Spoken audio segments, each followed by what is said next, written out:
Good morning students. तो आज हम बात करते हैं हमारे क्लास 8 के चैप्टर 2 के बारे में, माइक्रो ऑर्गेनिज्म, फ्रेंड्स एंड फोए। तो माइक्रो ऑर्गेनिज्म जो होते हैं वो हमारे फ्रेंड्स भी होते हैं और फोए भी होते हैं। फोए मतलब होता है एनिमीज। तो कुछ माइक्रो ऑर्गेनिज्म ऐसे होते हैं जो हमारे हेल्पफुल होते हैं और कुछ ऐसे होते हैं जो हमारे लिए क्या होते हैं, हार्मलेस होते हैं, नुकसानदायक होते हैं। तो आज हम बात करेंगे कि सबसे पहले कि माइक्रो ऑर्गेनिज्म होते क्या हैं।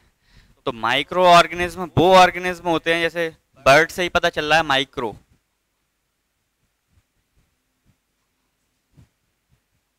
Micro organism. तो माइक्रो मतलब बहुत स्मॉल और ऑर्गेनिज्म मतलब जो जीव होते हैं। तो बहुत छोटे छोटे जो जीव होते हैं उनको बोलते हैं माइक्रो ऑर्गेनिज्म। माइक्रो ऑर्गेनिज्म नाम क्यों दिया?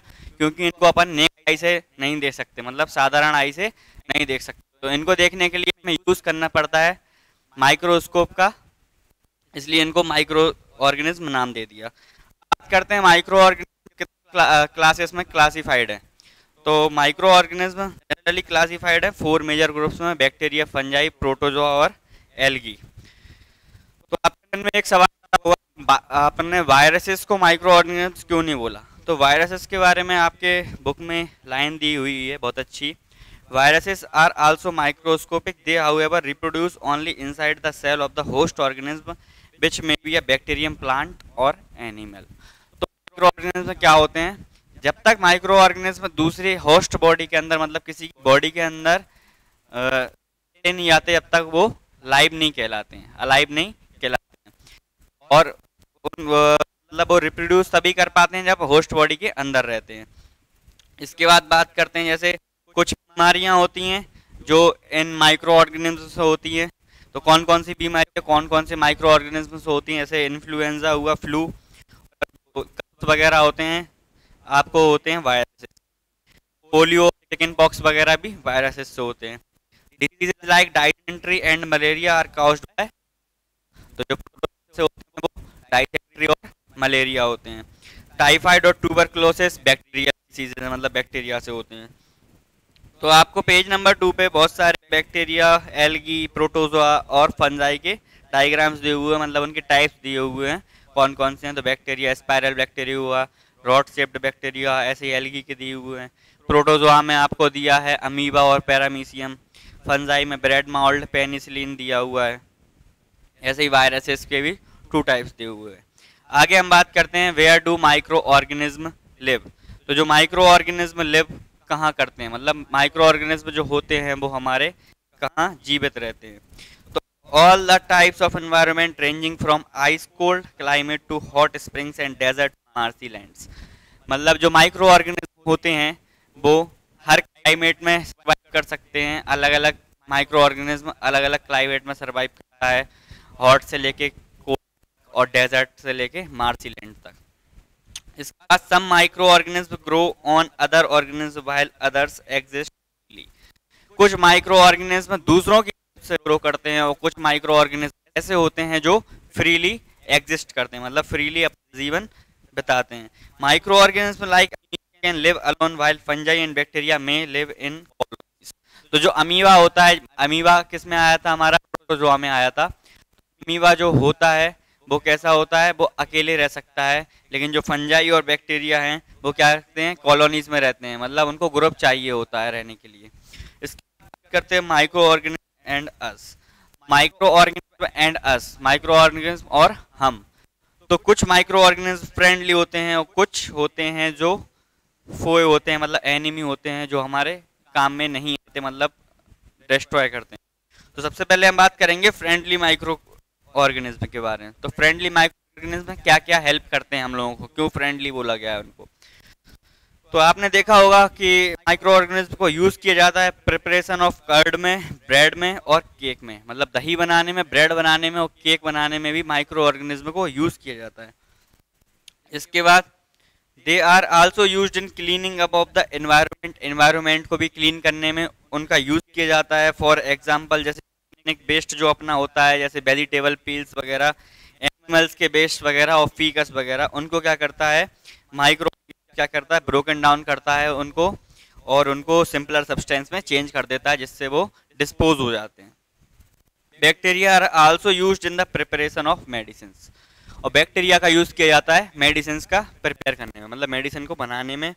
Use to increase soil fertility by fixing nitrogen.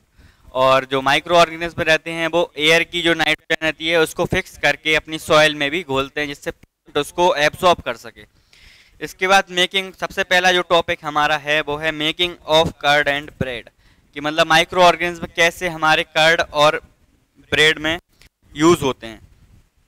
तो जो कर्ड बनाने में, मतलब दही बनाने में जो माइक्रो ऑर्गेनिज्म यूज होता है वो बैक्टीरिया होता है जिसका नाम होता है लैक्टोबाइलिसिस। तो लैक्टोबाइलिसिस क्या करता है, promotes the formation of curd. मतलब क्या होता है, आपने जनरली देखा होगा कि जो गर्म दूध होता है उसमें थोड़ा सा हम दही डाल देते हैं, तो क्या होता है वो पूरा दूध कुछ समय बाद क्या होता है, दही में कन्वर्ट हो जाता है, कर्ड में कन्वर्ट हो जाता है। तो उसका मतलब क्या है कि कर्ड में कुछ जो लैक्टोबाइलिसिस होता है वो क्या करता है, अपने आप को डिवाइड करता है, अपने आप को डिवाइड करता चला जाएगा, डिवाइड करता जाएगा, तो मतलब उसकी क्या है, जो पॉपुलेशन है उसकी डेंसिटी है जो बढ़ जाएगी, तो वो पूरा कन्वर्ट हो जाएगा। और भी चीज़ों में बैक्टीरिया का यूज़ होता है, जैसे चीज़ में, पिकल्स में, और जो इडली बनती है हमारी सूजी वाली उसमें। इसके बाद देखते हैं कि ईस्ट क्या करता है। तो सबसे पहले आपको एक एक्टिविटी दी हुई है 2.3, तो उसमें है टेक 1/2 kg फ्लोर, आटा और मैदा, add some sugar and mix with warm water. क्या करना है, आटा ले लो या आधी किलो आटा ले लो, उसमें क्या करना है, शक्कर मिलानी है, उस कुछ पानी मिला के उसको गूंथना है। गूंथने के बाद क्या करना है, उसमें आपको ईस्ट पाउडर डालना है। तो आप थोड़ी देर बाद क्या देखोगे कि जो अपना मैदा है या आटा है वो क्या हो गया, फूल जाएगा। फूल क्यों जाएगा, उसके पीछे ईस्ट का क्या काम है ये पढ़ते हैं। तो east reproduce rapidly and produce carbon dioxide during respiration. तो जो ईस्ट रहता है हमारा वो क्या करता है, जब रेस्पायरेशन करता है, रेस्पायरेशन मतलब होता है ब्रेक डाउन ऑफ फूड,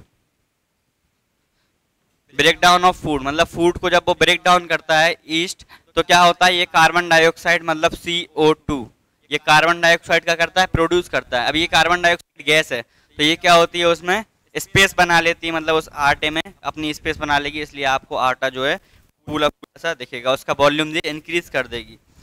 ऐसे ही ईस्ट का यूज और भी चीज़ों में होता है, जैसे ब्रेड्स में, पेस्ट्री वगैरह बनाने में और केक्स बनाने में।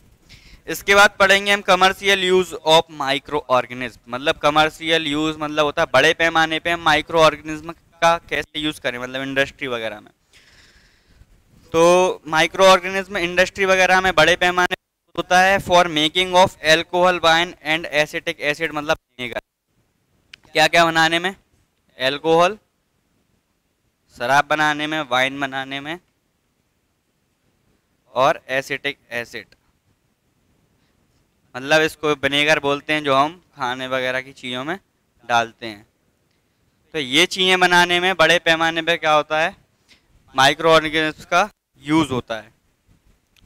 East is grown on natural sugars present in grains like barley, wheat, rice and crushed fruit juice. तो जो ईस्ट होता है वो कहाँ उगाया जाता है, वो उगाया जाता है जो शुगर प्रेजेंट होती है हमारे अनाज के दानों पे, ऊपर जी ईस्ट को उगाते हैं। तो इसके लिए भी आपको एक्टिविटी 2.4 पढ़नी होगी। Take a 500 ml beaker fill to 3/4 of water. 500 ml का मतलब आधा लीटर का एक बीकर लो, उसमें क्या करना है अपन को 3/4 तो उसका 2-3 स्पून उसमें शुगर डालना है और हाफ स्पून उसमें ईस्ट पाउडर डालना है। शुगर सॉल्यूशन बन गया तो उसमें ईस्ट पाउडर डाल दो और उसको 4-5 घंटे तक वार्म प्लेस में रख दो, तो आपको एक स्मेल चेंज आएगा। तो उस स्मेल को क्या बोलते हैं, मतलब क्यों स्मेल में चेंज आया, तो जो ईस्ट पाउडर है अपना वो कन्वर्ट किस, उसकी जो शुगर है उसने क्या कर दिया, ईस्ट ने क्या कर दिया, ईस्ट ने क्या कर दिया, जो शुगर थी उसको क्या कर दिया, एल्कोहल में कन्वर्ट कर दिया। और एल्कोहल की जो स्मेल होती है वो थोड़ी पंजेंट स्मेल होती है, तो आपको वो स्मेल आएगी। तो प्रोसेस को क्या बोलते हैं कि ईस्ट ने क्या किया, जो शुगर है उसको एल्कोहल में कन्वर्ट किया। तो this is the smell of alcohol as sugar has been converted into alcohol by yeast. This process of conversion of sugar into alcohol is known as fermentation. तो इस पूरी प्रोसेस को क्या बोलते हैं हम, फर्मेंटेशन। मतलब ईस्ट क्या करता है, इसमें शुगर को करता है, अल्कोहल में चेंज करता है। अब मेडिसिनल यूज पढ़ते हैं हम कुछ। तो मेडिसिनल यूज मतलब मेडिसिन में ये हमारे माइक्रो ऑर्गेनिज्म है, ये कैसे यूज होते हैं। तो माइक्रो ऑर्गेनिज्म का मेडिसिन में यूज क्या है, मेडिसिन में ये बनाते हैं एंटीबायोटिक्स। माइक्रो ऑर्गेनिज्म से मेडिसिनल यूज में क्या होता है, ये बनाते हैं एंटीबायोटिक्स। अब ये एंटीबायोटिक्स करते क्या है, तो आपने जनरली सुना होगा जब छोटा बच्चा होता है इंजेक्शन लगवाते हैं तो वो क्या होता है, वो एंटीबायोटिक्स के ही इंजेक्शन और टीके होते हैं। जैसे पोलियो वगैरह की आपने बूंद पिला दी उसको, तो वो भी पोलियो भी क्या होता है, पोलियो जो लिक्विड होता है वो भी एंटीबायोटिक्स में आता है। एंटी मतलब होता है विरोधी, तो माइक्रो ऑर्गेनिज्म को जो खत्म कर सके उनको बोलते हैं हम एंटीबायोटिक्स। जैसे बहुत सारे वायरसेस की बात करें, बहुत सारी बीमारियां हैं, टाइफॉइड वगैरह, या फिर जो अपनी एक बहुत चली थी चिकन पॉक्स, उन सब के लिए हमें एंटीबायोटिक्स यूज होता है। जैसे बैक्टीरिया, फंजाई, तो आपकी बुक में दिया हुआ है स्ट्रेप्टोमाइसिन, टेट्रासाइक्लिन एंड एरिथ्रोमाइसिन, ये ज़्यादा चलने वाले मतलब कॉमनली जो नॉन एंटीबायोटिक्स हैं, जो जाने जाते हैं कॉमनली, वो वाले एंटीबायोटिक्स हैं। इसके बाद antibiotics are even mixed with the feed of livestock and poultry to check microbial infection in animals. तो एंटीबायोटिक्स को क्या होता है, अपन जो लाइव स्टॉक और जो पोल्ट्री वगैरह इन लोगों के जो पशुओं के खाने रहते हैं उनमें भी मिला देते हैं। सो इससे क्या करते हैं लोग, इन्फेक्शन को चेक करते हैं कि इन्फेक्शन ना हो, माइक्रोबियल इन्फेक्शन ना हो। अब आपको एक पीले कलर के बॉक्स में, हाईलाइटेड बॉक्स में एक 4-5 लाइनें दी हुई हैं, बहुत इंपॉर्टेंट है, उनको पढ़ते हैं। It is important to remember that antibiotics should be taken only on the advice of a qualified doctor. जो एंटीबायोटिक्स होते हैं वो हमें एक क्वालिफाइड डॉक्टर की एडवाइस के बिना नहीं लेने चाहिए। क्यों नहीं लेने चाहिए, क्योंकि इसका if the prescribed by the doctor, if you take antibiotics when not needed on in wrong dosages, it may drug in the future. तो आप अगर एंटीबायोटिक्स जब आपको ज़रूरत नहीं है तब ले लोगे, या फिर आप एंटीबायोटिक्स को गलत डोजेज में ले लोगे, तो उससे क्या होगा, ये आपके लिए ड्रग्स बन सकता है फ्यूचर में, मतलब आपकी बॉडी के लिए क्या होता है, हार्मलेस है बहुत ज़्यादा। इसके बाद also antibiotics can unnecessarily kill the beneficial bacteria in the body. तो मतलब अगर आप गलत तरीके से एंटीबायोटिक्स ले रहे हो तो आप उन बैक्टीरिया को भी बॉडी से मार सकते हो जो बैक्टीरिया आपकी बॉडी के लिए हार्मलेस नहीं, मतलब जो आप बॉडी के लिए लाभदायक हैं, ऐसे बैक्टीरिया भी आपके एंटीबायोटिक्स से कर सकते हो। इसके बाद करें हम वैक्सीन की।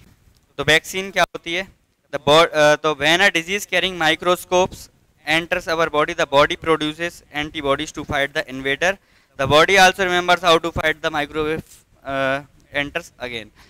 तो वैक्सीन क्यों दी जाती है बच्चों को, क्योंकि जो वैक्सीन क्या करती है हमारी बॉडी में, जब माइक्रोब्स आते हैं, मतलब जो हार्मलेस माइक्रोब्स आते हैं, तो ये क्या करती है हमारी बॉडी में एंटीबॉडीज प्रोड्यूस करती है कि हमारी बॉडी उन माइक्रोब्स से, उन बीमारियों से लड़ पाए। और ये भी याद रखती है कि अगर वो माइक्रोब्स दोबारा आ गए तो उनसे कैसे लड़ना है।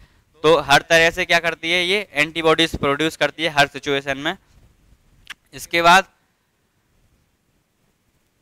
Several diseases including cholera, tuberculosis, smallpox and hepatitis can be prevented by vaccination. तो वैक्सीनेशन से ये ट्यूबरक्लोसिस, टीबी, स्मॉल पॉक्स और कोलेरा, हेपेटाइटिस, इन बीमारियों का निदान कर सकते हैं। जैसे protection of children against polio under polio pulse polio program, polio drops given to children actually a vaccine. Pulse polio program के तहत क्या होता है, बच्चों को पोलियो की बूंदें पिलाई जाती हैं, और जो पोलियो की बूंदें होती हैं वो भी एक वैक्सीन है। The worldwide campaign against smallpox has finally led to its eradication from the world. जो स्मॉल पॉक्स के लिए जो वर्ल्ड वाइड कैंपेन चलाया गया था, उससे क्या हुआ, उसके लिए वैक्सीन बन, तो ज़्यादातर जो पार्ट्स हैं हमारे वर्ल्ड के, उनमें से हमने स्मॉल पॉक्स को हटा चुके हैं। इंक्रीजिंग सॉइल फर्टिलिटी, अब जो होता है, जो बैक्टीरिया या जो वायरसेस या जो माइक्रो ऑर्गेनिज्म होते हैं, ये हमारी सॉइल फर्टिलिटी को कैसे इंक्रीज करते हैं। तो ये क्या करते हैं हमारी सॉइल में ये नाइट्रोजन फिक्स करते हैं। नाइट्रोजन फिक्स करने का मतलब है हमारी सॉइल डायरेक्ट नाइट्रोजन एयर से नहीं ले पाती है, और एयर में बहुत ज़्यादा नाइट्रोजन है, सॉइल में कम है, और सॉइल को ज़रूरत है नाइट्रोजन की। तो ये क्या करता है, ये इनके जो माइक्रो ऑर्गेनिज्म रहते हैं वो एयर की नाइट्रोजन सॉइल में फिक्स करते हैं। इससे क्या होता है, हमारे सॉइल की फर्टिलिटी बढ़ती है। इसके बाद बात करेंगे the cleaning of the environment. तो एनवायरनमेंट को क्लीन करने में बैक्टीरिया, जो वायरसेस हैं, बैक्टीरिया, माइक्रो ऑर्गेनिज्म करते हैं। तो जो वेस्ट होता है has been converted into manure by the action of micros. तो जो हमारा प्लांट वेस्ट होता है, प्लांट वेस्ट मतलब प्लांट के कुछ बचे कुचे चीजें, तो जो प्लांट वेस्ट को क्या करता है, इसको ये मेनर में कन्वर्ट करता है। मेनर क्या होती है, खाद। तो इससे क्या होता है, इसने क्या किया, प्लांट वेस्ट को क्या करती है, मेनर में कन्वर्ट कर दिया। अब जो प्लांट वेस्ट में जो न्यूट्रिएंट्स थे वो कहीं नहीं गए अपने, वो किस में आ गए, मेनर्स में आ गए। ये मेनर्स में आ गए तो अपन जो अपनी सॉइल को क्या है, सॉइल के जो न्यूट्रिएंट्स हैं वो मेनर डालते हैं, खाद डालते हैं। अपन जब क्या करते हैं, खेती करते हैं तो खाद डालते हैं, तो खाद डालने पर क्या होता है, उनको वो वही के वही न्यूट्रिएंट्स क्या होते हैं, फिर से मिल जाते हैं। मतलब इससे लॉस ऑफ न्यूट्रिएंट्स नहीं होता। इसके बाद बात करेंगे कि जो डिकोइंग प्लांट्स होते हैं और डेड एनिमल्स होते हैं, ये डिसअपियर क्यों हो जाते हैं। आपने देखा होगा कि जो प्लांट्स के वेस्ट बचे रहते हैं और जो एनिमल्स पड़े रहते हैं, मरे हुए जानवर पड़े रहते हैं, वो अपने आप कुछ दिनों बाद गायब क्यों हो जाते हैं। तो उनका भी यही सेम रीज़न है कि जो माइक्रोब्स होते हैं हमारे एयर में, हमारे एनवायरनमेंट में, वो क्या करते हैं, उनको धीमे धीमे डिकम्पोज कर देते हैं, उनको डिकम्पोज कर देते हैं। तो वो क्या हो जाता है, सिंपलर सब्सटेंस में टूट जाते हैं और पूरे ब्रेकडाउन हो जाते हैं। इसके बाद अगले वीडियो में बात करेंगे हार्मफुल और माइक्रो ऑर्गेनिज्म, मतलब ऐसे माइक्रो ऑर्गेनिज्म जो हमारे लिए क्या है, हार्मफुल हैं। तो आज के लिए इतना ही, अगली वीडियो में मिलते हैं आपसे। Have a good.